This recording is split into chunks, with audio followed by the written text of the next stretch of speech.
Gold, trusted gold buyers. మీరు తాకట్టు పెట్టిన బంగారాన్ని విడిపించి ఈ రోజు ఉన్న మార్కెట్ ధరకు కొనబడను.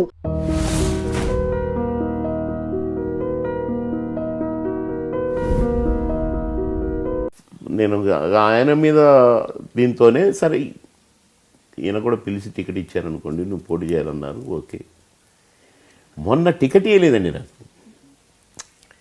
కేసీఆర్ గారు ఎన్నో సందర్భాల్లో నన్ను పార్టీలోకి రమ్మంటే, బావగారు నేను రాను, డూ ఆర్ డై, నేను అన్నం ఉండదలుచుకున్నా. ఎందుకంటే మంచి మంచి వాళ్ళు కూడా పార్టీలు మారి అన్పాపులర్ అయ్యారు, నేను అట్లా ఆగదలుచుకోవద్దు బావగారు ప్లీజ్ అని చెప్పిన పలు సందర్భాల్లో.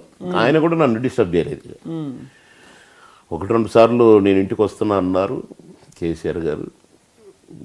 హరీష్ రావు గారు కూడా మీ బావ రమ్మంటున్నాడని వచ్చారు. నేను బావగారు అంటాను, ఎంతమందిలో ఉన్నా నన్ను కూడా బావమరిది అంటాడు. అప్పటి పిలుపు అయినా ఇప్పటికీ మర్చిపోలేదు, అది ఆయన గ్రేట్నెస్. నేను ఫస్ట్ పార్టీలో చేరిన రోజున పార్టీ హౌస్లో అంతమందిలో మీడియా ప్రెస్ ముందు ఫలానా ప్రొఫెసర్ గారు, ఫలానా పారిశ్రామికవేత్త ఫలానా గారు, ఫలానా మాజీ మంత్రి గారు ఫలానా గారు, మాజీ మంత్రి నా బావమరిది బాబుమోహన్ గారు అని మాట్లాడారు. కన్న నిండా నీళ్ళు నాకని. ఇది అప్పుడు పిలిచిన పిలుపు ఓకే.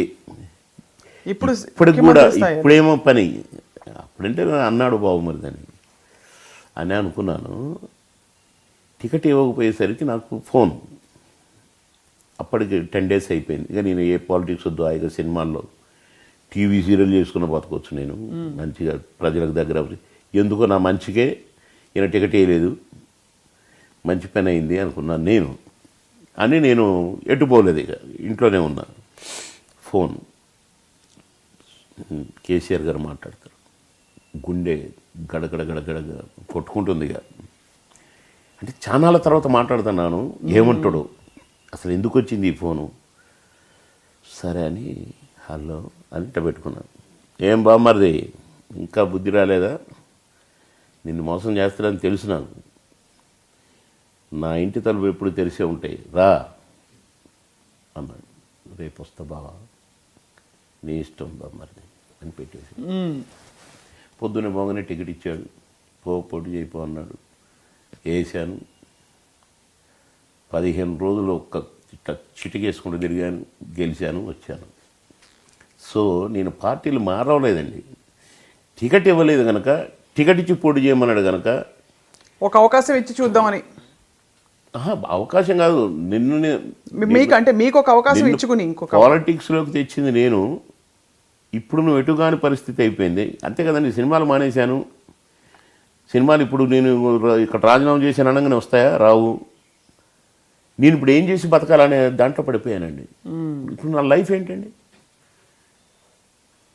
ఆ టైంలో పిలిచి టికెట్ ఇచ్చి పోటీ చేయిపో అని మనుషుల్ని ఇచ్చి బాబుమోహన్ అన్ని చూసుకోండి మీరు అని పంపిస్తే అసలు కళానిజమా చెప్పండి. కండ వేశారు, బీఫారం ఇచ్చారు, పోటీ చేయిపో అన్నారు. రేపు లాస్ట్ డేట్ నామినేషన్. ఇవాళ టికెట్ ఇవ్వకపోతే ఇచ్చాను, పోయాను.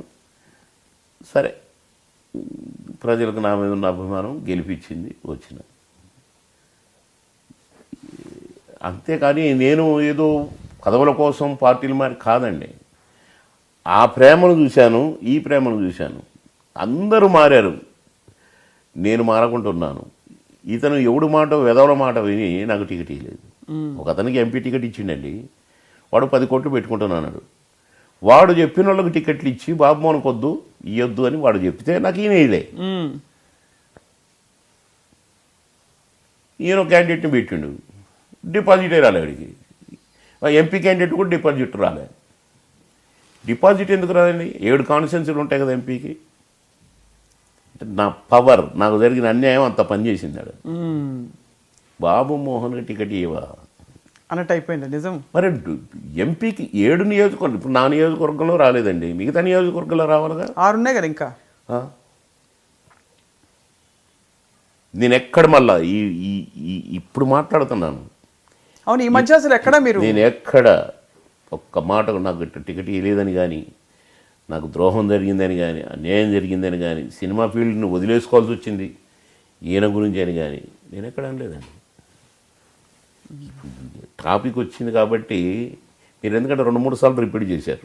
ఈ పార్టీలు 2-3 పార్టీలు మారితే ఎట్లా, నేను మారలేదండి, అదే కాన్షియన్స్ మళ్ళీ. పరిస్థితులు మిమ్మల్ని అలా తీసుకెళ్ళాయి. ఇప్పుడు అదే ప్రజలకు పార్టీలు మారండి అనేది ఉంటే 100 కోట్లు పెట్టినా కూడా అంత మెజారిటీ ఎట్లా గెలుస్తుండే నేను?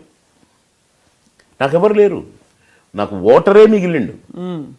ఓటరే లీడర్ అయింది నాకు లీడర్ లేరండి, అందరిని కొనేసిండు అతను, అందరిని కొనేసిండు. మామూలు ఒక మాజీ ఎంపీపీలంటోని మాజీ సర్పంచులను కూడా ఉండనీయలేదు. ఓన్లీ ఓటర్ లీడర్ అయ్యి నన్ను గెలిపించారు. ఇది చిన్న విషయంగానే కాదండి.